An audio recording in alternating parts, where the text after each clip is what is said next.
Hello, family. Welcome back to the channel.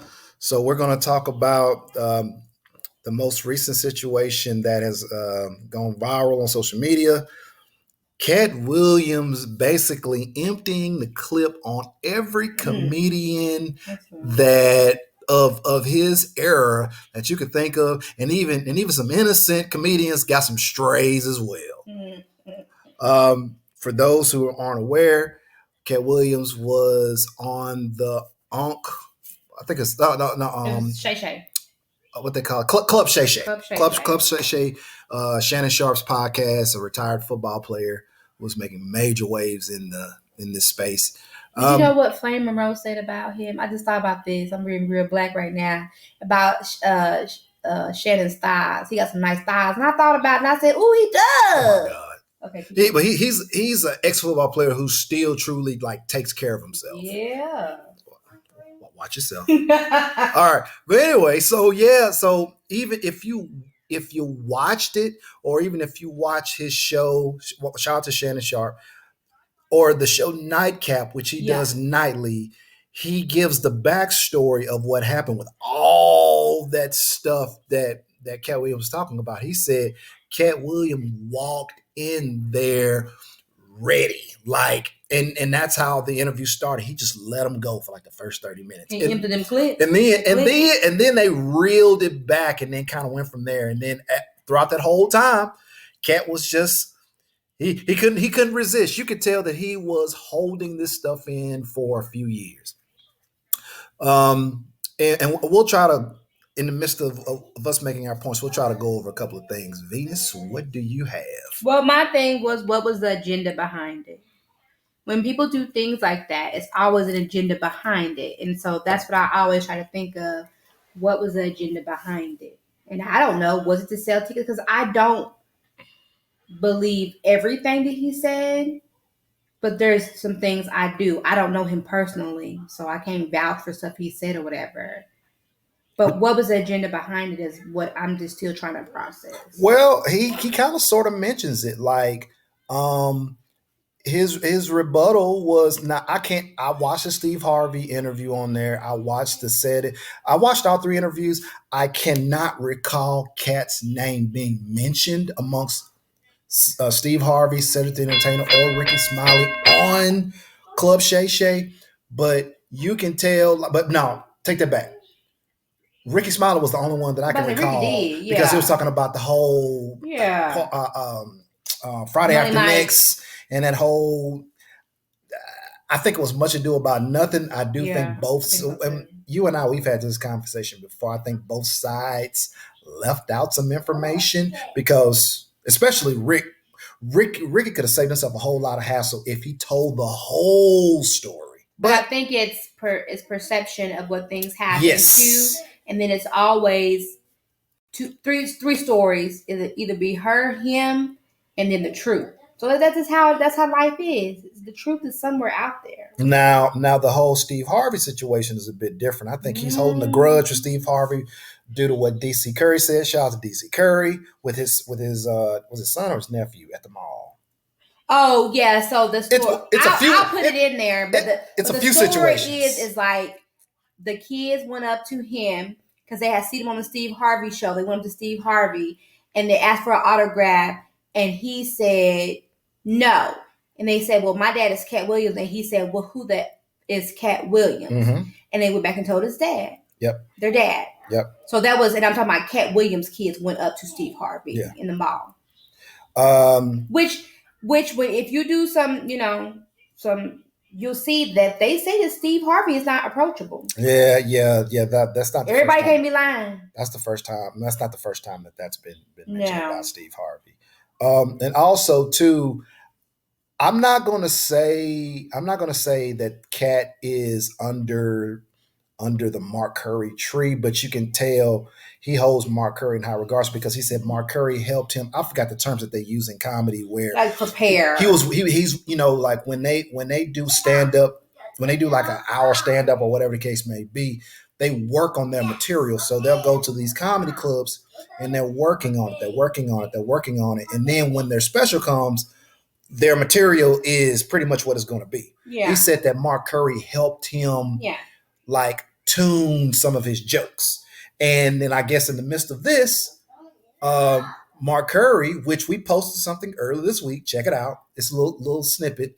It's a short where Mark Curry goes in on Steve Harvey on a joke. That's actually a funny joke. And Steve Harvey, he pretty much, there's no way he could have thought of that joke. He didn't even change it. He barely even changed it. And the other one was Katt Williams talked about Cedric the Entertainer. Yeah. And it's one of his closing jokes where you can actually, if you can find Comic View out there, he rants about how Cedric the Entertainer used the same joke, but instead of a car, he replaced it with a spaceship. No, yeah, it's out there. The video's out there now.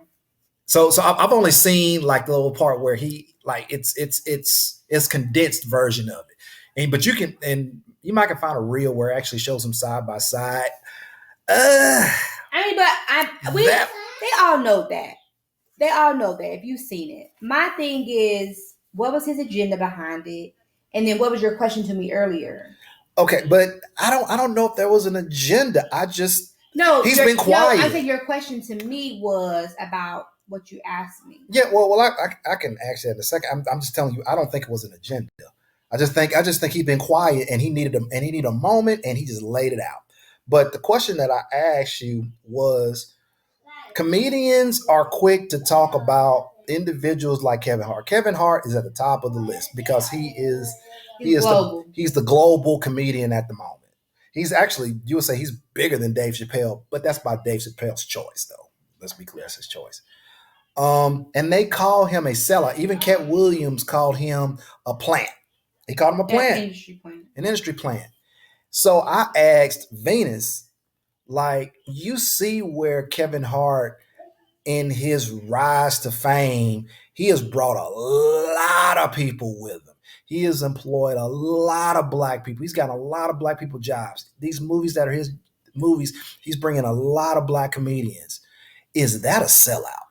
Because people are quick to talk about like you can't have it both ways. You can't say a person is a sellout and then you have the same person is uplifting all these black people.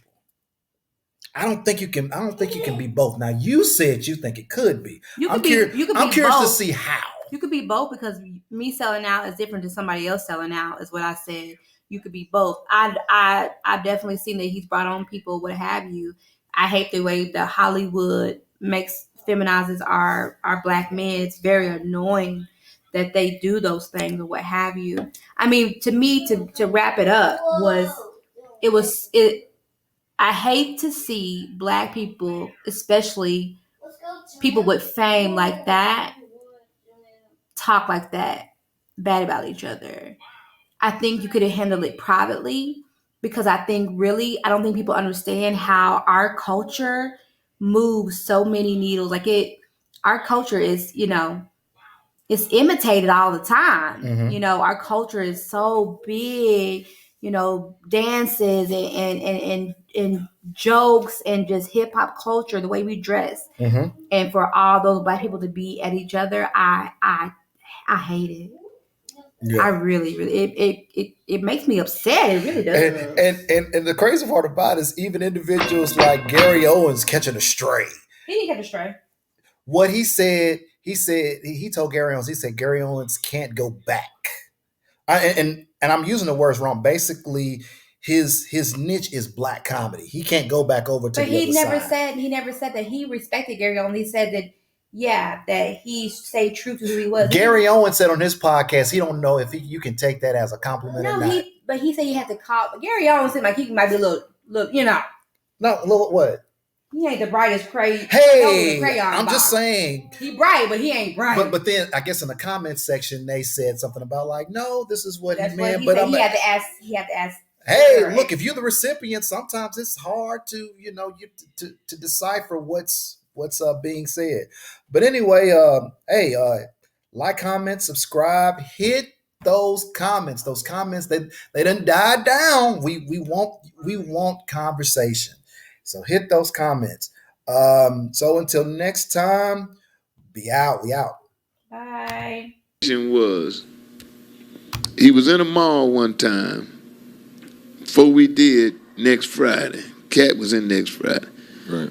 And he was just a working comic. He had two sons. They were in a mall and they saw Steve Harvey. Steve Harvey was on Steve Harvey's show at that time. His son said, "That's Steve Harvey." Katt said, "Yeah." His sons wanted to go up and ask Steve Harvey for autograph. Katt told him, "Go ahead." This Katt story to me now. Okay.